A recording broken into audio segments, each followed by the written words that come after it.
Hello, my name is Paul, and this video is all about the realisation of a dream I've had for over 30 years. Back when I was about 11 or 12, my aunt bought me this book, and it got me hooked on looking at the night sky. I spent night after night of my youth and early adulthood gazing at the night sky, looking through telescopes, sketching, taking, at the time, some really terrible pictures.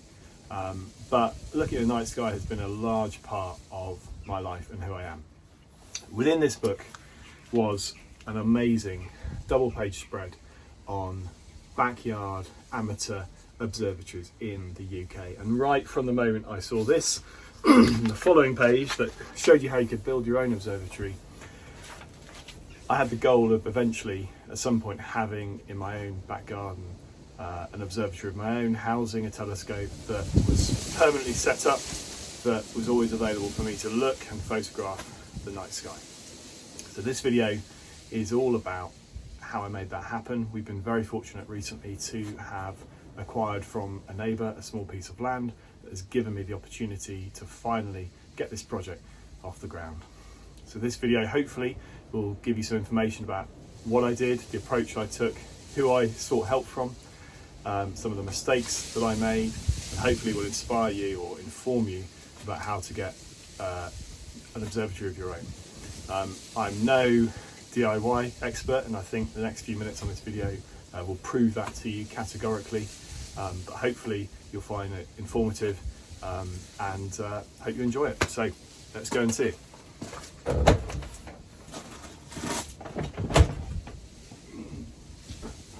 So here we are. The basic principle is a modification of a 6 foot by 8 foot plastic shed made by a company called Keter. That might ring a bell with some of you guys. The design was inspired by Glenn from astrobloke.co.uk. I'll put a link to his YouTube channel in the description below. Many of you, I'm sure, will have seen the amazing observatory that he made. Now, Glenn's observatory is a 6x6 Keter shed, so this is 2 feet longer across that way, so across the width as you're coming through the doors. The reason I didn't go with the 6x6 is simply because I had a little bit of extra space that would have been dead space had I gone for the 6x6. So the 6x8 just filled the space nicely. I'm not sure yet whether it gets you any additional space for larger equipment, because obviously you're still restricted by the 6 foot dimension along one of the axes. But certainly it will produce a bit more space for storage, maybe for a table, laptop, all that kind of stuff as well. The basic premise is you assemble the shed as per the instructions from Keter, and then you modify the roof assembly and strengthen the walls so that the roof can be placed onto rails to slide on and off the assembly that you put around the walls. That all sounds quite simple. I found it quite a frustrating process, to be honest. As I said earlier, I'm not a DIY expert, so a lot of this was trial and error. You'll see that in my workmanship. It looks like Glenn thought through a lot of the implications of what he was doing a lot more than I did. But there we go. I've still hopefully got an observatory that will be workable. At the very beginning, laying the foundation for the shed is a process that's worth spending a bit of time doing.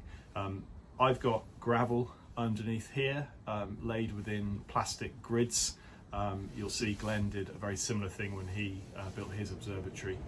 That needs to be really level. Mine actually sloped off slightly at one side, something I didn't really notice until I started trying to build the wall structure of the shed itself, and then it became very frustrating because the walls wouldn't quite line up properly. Once that basic shed though is built, I would definitely advise having someone else to help you with that process, because there are bits, particularly in the wind, that act like sails, which make it almost impossible to assemble with one person. Well, not quite impossible, but certainly very difficult. I use my 13-year-old son to help with that. Strongly recommend you find someone who's a bit more committed to the task and less easily distracted. But we got there in the end. Once the main shed assembly has been built and the roof's been put on, the first thing you used to do is to strengthen the walls. So when you remove the roof from the shed, you're removing a large part of the structure. So the roof really binds the walls together. So to do that, I copied what Glenn did. Now he referred to these aluminium or galvanized steel, I think it might be, tie bars, I think it's builder's bar. They're the things that go on the edge when you're getting a wall plastered that sort of make the corners all nice. There is a name for them, again I can't remember what it is, but I'll try and pop that name into the description of the video. These are great because they are very light, they don't add much weight to the wall. They're simply screwed in at each of the points here, and they sort of start to tie the whole structure together. And the principle I took was to make sure that there was a bar that connected really each of the panels of the shed together. So the idea was that hopefully the walls wouldn't try to fold outwards once I removed the roof. Tip on this, first of all, use good fixings, use good quality screws. I had a combination of things that I bought from B&Q, which were great, and some cheaper fixings that I bought from Amazon, which just kept fouling whenever I used an electric screwdriver, which by the way is another top tip for this: use powered tools, because unless you've got wrists like Popeye, you will struggle to get this build complete. Final tip on this is make sure your screws are short enough that they don't go through the whole wall and stick out the other side at eye height. I've got a few instances of that happening, which is disappointing. As I said, no DIY expert, and benefit of hindsight and all that. So when you've finished fitting the galvanized steel tie bars, it's time to build the frame that sits at the top of the walls to support the roof when it slides on and off. And as I said earlier, I made that frame square, so it went around the whole, or rectangular rather, so it went around the whole of the top of the shed, and that helped to brace it as well and add some more bracing to those walls. So I simply used, I'm guessing this is 2x2, 2x3 maybe, wooden battens, which I have bolted to the structural bits of the wall panels here, so the bolt goes all the way through from one side to the other with washers on either side. When you're fitting that frame and working out how high it needs to be, it's probably quite important to have bought the rails beforehand. I'll put a link in the description of the sort of rails these are. They're basically electric gate rails, but you need to make sure that where the rail sits on top of the wooden batten, the rail will then sit flush with the top of the wall as it exits the building and goes onto the framework that you'll build outside the shed to hold the roof when it's off. Not the end of the world if you have to move it up and down, you just have more holes in the shed that you need to fill with silicone, but just worth thinking about that before you build the wooden frame. Nothing fancy about this, it's been bolted to the wall, each side has been bolted to the wall, and I braced it in the corners in a pretty agricultural way with one of these galvanized steel L brackets. You can buy those off Amazon, pretty cheap. You can see here just the bolts going through wherever there's a structural bit of the panel, and by structural bit I kind of mean the thicker bits here. That definitely, when I bolted all that together, added enormously to the structure of the walls. So tie bars on their own I don't think do it for a shed that's this big. Definitely need that wooden structure at the top, and crucially I ensured that wooden structure went above the doors as well. So these panels, which you wouldn't be able to tie in otherwise, that sit either side of the door, were then braced together, which meant the doors had, if you like, a fixed hinge point on them and didn't want to sort of wobble and fall apart from each other and not really close properly either. So then it all comes to the bit which I found quite exciting and quite terrifying at the same time, and that is removing the roof for the first time and seeing whether those walls that you've tried to brace are indeed braced appropriately. Removing the roof initially is actually quite straightforward.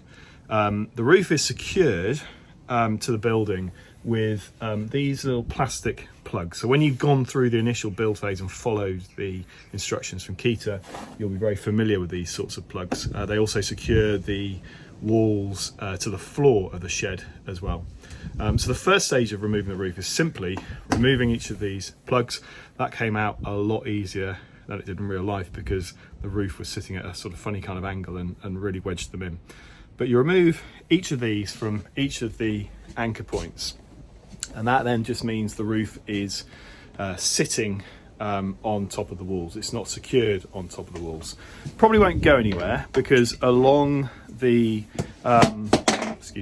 along each of the walls are various sort of strengthening steel rods that sit in here and basically lock themselves into the roof and create a bit of rigidity. Eventually you need to chuck each of these because it will stop the roof from sliding on and off. But when you've first taken out those plastic plugs, you don't need to worry initially about the roof flying off, unless of course you're doing it in gale force wind or something. So to that point, the roof should be capable of being lifted off sort of by hand. Now, in his video, you see Glenn on his 6x6 shed just kind of lifting the roof up by hand. And I think he said as well that early on, before he created the roll-off roof, that roof he could just sometimes just lift off and go and put in the garden somewhere while he was observing. Either Glenn is a descendant of Jeff Capes, or, and I think this is maybe more likely, the 6x8 shed has a considerably heavier roof. I remember Glenn saying he found the roof to be very, very flimsy on the 6x6. The 6x8 here, you can probably see, has got some strengthening steelwork along it, and the roof panels that you put on have also got some aluminium bars in there creating some strength. So the roof itself obviously is about 30% larger anyway, so probably 30% heavier. But I think it's also got some additional steelwork in there, which makes it heavier still. So just want to bear in mind, if you're planning one of these Keter assemblies and think you can just lift off the 6x8 roof, probably can't unless you're very strong or have someone to help you do that. The alternative, of course, is I'm just incredibly weak, which is perfectly plausible. Once you have sort of lifted the roof on and off, you'll start to see how the roof assembly itself, despite all that reinforcement, is still quite flimsy. The edges here, you can see where it sort of all fits together. You've got this attachment here, very easily kind of sags and just kind of wants to collapse in on itself a little bit. So one of the things I did was create an internal framework out of wood for the roof as well. So you can see here the wooden framework that I built, quite similar to the framework on top of the walls really. This time it's been screwed in to the roof. Bolts would have meant having to go through the roof panels themselves, and I was worried that would lead to water beading in. So I've just screwed that into these plastic assemblies. The plastic kind of takes a bite from a screw pretty well. It seemed like a pretty good connection. And ultimately, by doing that, you're also creating a framework on which you can attach the gate wheels. Just make sure you can see that there, which the roof will slide on and off from as well. So I slid the roof back on just to show you the next bit. When you're building that frame for the to brace the roof itself, which also forms the framework on which you're going to put these wheels, what's quite important to get the height of that frame correct is that you get hold of the wheels you're using first. So the wheel needs to sit on top of the rail, which hopefully by now you would have attached to the top of the shed. I'll show you the framework outside for that shortly. And so the distance that the battens here on the roof need to be above the rail is really determined by how high that wheel is. The roof will sit slightly higher than it would have done on the walls when it was properly assembled, and that's so that it can, there's enough space for it to slide on and off. There will be initially a gap, an air gap between the roof and the walls when you do this, and you deal with that later when you come to weatherproof the shed. So the framework that you build and you attach to the roof to brace it also is the framework that the wheels go on to slide on the rails. So something I haven't talked about yet is the framework that the roof slides onto when it comes off the main observatory shed. If you've ever built a pergola, it's kind of like that. It's basically 4 fence posts which I have sunk into the ground and concreted in, and on top of that I've built this rail framework here, which the gate rails then sit on top of and the roof slides onto. The roof is relatively light. It's not featherweight, but nor is it amazingly heavy. So you can probably get away with using fence post spikes rather than concrete. I wanted to use concrete because I wasn't really sure how heavy that roof was going to be. You might want to use it to be belt and braces on that as well. But basically that sort of pergola structure just sits outside the shed. What's quite important is that you sit the side bar of the pergola at the right height so that the rail can flow, if you like, directly from outside the shed into the shed, and it sits on top of that wall bracing that we put in earlier. Both of the rails on either side here have been slightly angled so that they tilt sort of away from the shed, so downwards from the shed walls, and that's just so that you don't get rainwater beading in inside the shed if it sits on top of those rails. So just an ever so slight gradient on them. That galvanised gate rail, which I think this is about 3 meters long each, then sits on top of that wooden framework and slides in. You can see that in there of the walls, and goes along the framework on top of the walls inside the shed. Once you've got your framework outside assembled, and you've assembled the frame that sits at the top or rather on top of the roof itself to brace it all, it's time to lift the roof off. So you've undone all the plastic plugs, and you'll find when you try and lift the roof off that you have to lift it quite high, because within the roof assembly are these bars which add strength to the whole thing. So you'll probably need someone's help to lift it high enough to then remove these bars completely. And at that point, the roof is entirely dependent on the structure you've created around it to brace it all. You'll also find there are these bars that sit in the walls on either side here. Again, you remove those, you don't use them once the whole structure is assembled. So at this stage, you're very nearly ready to roll the roof off for the first time. You've got the walls braced at the top with the framework. On top of that framework is sitting the gate rails, which go outside onto the framework you built outside. The roof is braced by itself with this wooden framework that you've put in place. It's been lifted up slightly onto these gate wheels, which sit on top of the gate rail that you've got there. There's probably a small gap between the top of the walls and the roof. My gap varies across the building, but it's probably no less than an inch everywhere. But if you tried to roll the roof back right now, you wouldn't be able to do so.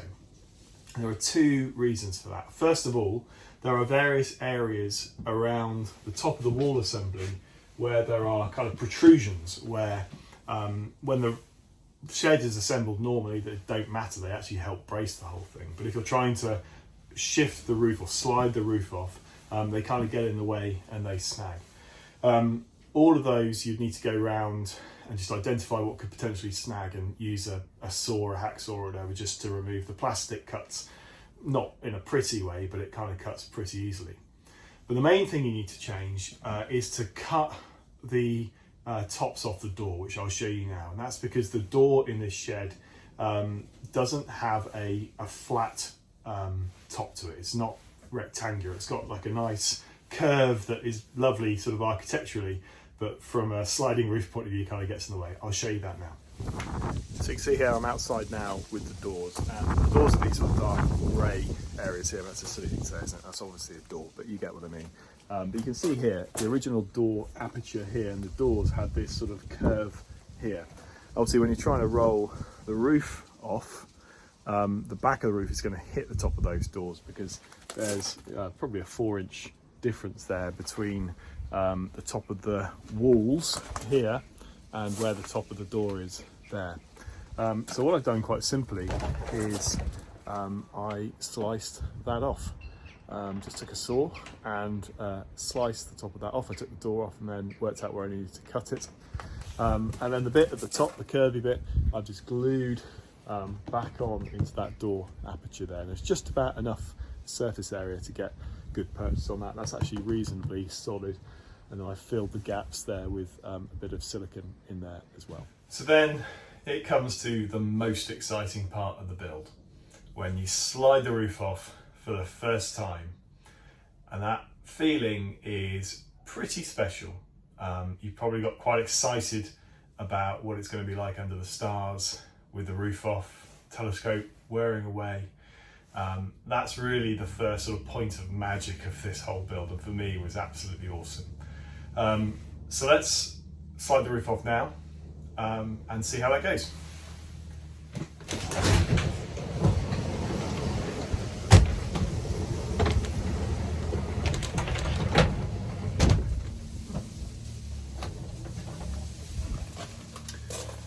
When you do that for the first time, almost certainly you'll find some areas that are snagging. I don't know if you can work that out in advance, how or what's going to snag and where. I just went around and found each individual snag and dealt with it, differently. I chopped some bits of the roof off. I kind of, just tried to find a way of making sure the roof slid on and off relatively smoothly. There's still bits where it kind of catches, but generally with enough oomph it'll go off, and I don't think I'm damaging anything. The reason for a lot of the snagging is just because the roof just still wants to fall in on itself a little bit. So nothing you can't really deal with, and certainly mine now works absolutely fine. And I know where I have to give the roof a little bit of extra oomph when I slide it off. Once you've got the roof off and it's on the external structure, it's obviously just sitting on top of that structure. Now it's got a bit of weight. It's probably not going to fly off anywhere, but I don't really want to take that for granted. So I'm probably not outside of the telescope or imaging when it's very windy anyway, but just in case you get gusts and that sort of thing, what I've done is got one of those large gate cabin hooks, attached it to the framework there, and I put a hook up there on the top of the roof assembly, and that just means it's not sliding all over the place, and hopefully will mean that it doesn't just end up in a neighbour's garden at some point. And similarly, when the roof is closed, it's really just sitting on top of the rails on the wall, so you've got the same problem of wind potentially getting underneath and lifting it up. So the way that I secure the roof is I've put 4 hasps which I've attached to the top of the wall framework with the eye of the hasp on the roof framework. Line those up, and I just secure that with a carabiner in there. And I've got one of those in each of the corners. You can use more if you're in a particularly windy spot. I'm reasonably sheltered here.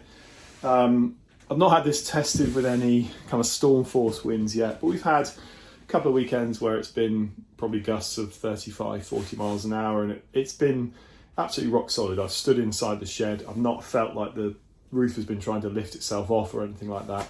But obviously you make up your own mind about whether your particular roof is secure enough. So now you've got a functioning roof that slides on and off. You'll notice you've got that gap between the wall assembly and the roof, and obviously if it's left like that, weather can very easily get in. So the next stage is to weatherproof the shed. I say weatherproof, it's probably making it weather resistant. I don't know whether this would stand up to everything The main thing you use to do that is this neoprene strip. It's a rubber neoprene strip. This is I think 100mm width, and I basically use that where possible, necessary to keep the strength across the bottom of the roof. I actually found that a very frustrating process. Glue on its own wouldn't necessarily hold it, so bolts in some areas. I've actually here battened or put a batten on the roof assembly before I've put the neoprene there, and that's because when the roof closes, the neoprene needs to, if you like, flap over the top of the wall assembly. And if you don't have a batten there that pushes the neoprene out a little bit, it doesn't really go far enough across the top of the wall assembly to sort of flap back into place where you want it on this side to keep the weather out. So that batten helps just push it a little bit further out and sort of creates an overhang, so the neoprene does its job properly. We've had this on now for 3 or 4 weeks. We've had not masses of rain, but some pretty squally showers, and so far it's done the job fine. Okay, so then finishing touches. First of all, the doors you don't really want flying around when you've got them open, so I have put a cabin hook here on the main door you use to open. That just secures it reasonably well. Just put it in there. So then you can be inside the observatory without the door sort of flapping around, which is honestly quite annoying. Where you have taken the tops of the doors off here and glued them back on, it does leave the other door a little bit free to move around, probably more than you would like. So I've just put a simple bolt lock on here and made a hole in the framework there, so that then is nice and secure, and that means that the other door, when it's closed and locked, has got something to get purchase on, and that kind of works reasonably well. Again, not especially pretty. I've had to make it stand proud of the main door here by putting a piece of wood on there. You can see, well, you see the quality of my craftsmanship is functional, I think is the word, but that seems to do the job reasonably well. And then something I need to get round to at some point is dealing with the screws that are protruding from various parts of the observatory, where I've not really thought through the consequences of what I've done. So I'll probably deal with those by maybe putting some cork or something like that over it, just to make sure that nothing gets snagged. Some of them are kind of eye height as well, so just worth dealing with that at some point. Something just to talk about on this shed is the floor assembly. So the whole shed sits on, I think I said earlier, a gravel base that's put inside one of those plastic meshes. The floor itself is a kind of toughened plastic. It does flex. There's no chance if you're imaging here with a tripod sitting on top of it that you'll be able to walk around and have stars that don't move and that sort of thing. So once an imaging session is going, I think it will be absolutely fine. It will sit there with no problems whatsoever. But I think when I come to actually put a telescope in here, what I'll be doing is drilling some holes in this floorwork, possibly even sawing out the bits of the floor I don't need, so the tripod or the pier or whatever I end up getting sits directly on the gravel underneath. There's no risk of drainage issues with that. The gravel, we're in a part of the garden, thankfully, that never sort of gets waterlogged or anything like that. So that will probably create a much sturdier base. I'll probably leave the plastic in here, might cover the plastic with something so I can still walk around, but it will mean that those vibrations of me walking around don't get transferred to the telescope quite so easily. So there's a few things I've not yet had the chance to do. I'm getting some power laid up here. I'll probably also get a Cat5 cable, so internet, laid up here as well. We're probably about 25 metres or so from the house here, so that's it's a fairly sizable job. I'm not an electrician, as you can probably tell from the fact I'm not really anything practical. So I'm going to get someone to fit probably 4 sockets in here. So I've then got power, light, whatever I need for scopes, computers, all that sort of stuff as well. And the main thing you probably notice is there's no telescope in here at the moment, and that is something I'm still trying to decide on. So I've been a visual observer for about 30 years, not really touched sort of proper deep sky astro imaging or anything like that, but about 2 years ago when Comet Neowise was around, I started to get very excited about landscape astrophotography, and that's really been what I spent the last couple of years doing. I sold a beautiful 12-inch Dobsonian telescope to fund my photography habit at the time. So now I need to make the decision over whether I go for a purely visual scope, so probably a large Dob, maybe a 20-inch Dob or something like that, or go for an imaging rig, or possibly some sort of hybrid where maybe I have a fast Newtonian, maybe a 12-inch fast Newtonian on an equatorial mount. So I need to make those decisions over the next few weeks. Nice problems to have, but hopefully this has in some way inspired you. Honestly, if I can build this, pretty much anybody can. Glenn has been very, very helpful during the whole of this build. He's given me some great advice, and his YouTube channel is well worth subscribing to. I hope you have enjoyed this. If you've got any questions about my particular build, don't hesitate to get in touch. Either put a comment here, or you can follow me on Twitter and send me a DM. But I am very much looking forward to, hopefully soon, getting a telescope to put in here and starting to enjoy this 30-year dream that has now come true. Thanks very much for watching if you got this far. I hope you've enjoyed it, and I probably won't see you soon because this is kind of a one-off, but thanks anyway.